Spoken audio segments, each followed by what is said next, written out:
ওই বেটা, তুই 5 বছর প্রবাসে থেকে কি করলি? মামুনে তো রেস্টুরেন্ট দিল, রাসেলে তো রেস্টুরেন্ট দিল, আমি সরকারি চাকরি করি। তুই এই 5 বছরে কি করলি? ফ্যামিলি টাকা পয়সা দিয়া জীবনটায় ধ্বংস করে লেলি।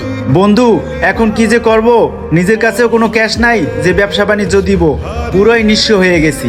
বন্ধু, এখানে তুই হতাশ হইস না। আমাদের যেহেতু প্রতিষ্ঠান আছে, তোর একটা ব্যবস্থা করে দিমনে লাইন জেনের। স্বামী মেহন সরকারি চাকরি করে, আমরাও ব্যবসা প্রতিষ্ঠান দিয়া বইছি, তোর একটা ব্যবস্থা করে দিমনে বন্ধু। কি একটা অবস্থা, প্রবাস জীবনে 5টা বছর নষ্ট করে আইলো। ফ্যামিলির কাছে টাকা পয়সা পাঠাইছে, ফ্যামিলি টাকা পয়সার হিসাব দিতে পারে না। এই জন্যই প্রবাসী ভাইদের বলি যে কিছু টাকা নিজের কাছে সঞ্চয় করে রাখতে, যাতে বাংলাদেশে আইসা সে টাকাতে কিছু করা যায়।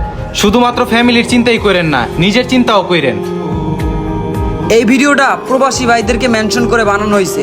প্রবাসী ভাই যারা আছেন, মাথার গাম পায়ে ফেলে প্রবাসে দিনরাত পরিশ্রম করে ফ্যামিলির জন্য টাকা পাঠান, আপনাদেরকে বলে রাখি কিছু টাকা নিজের জন্য সঞ্চয় করে রাখবেন।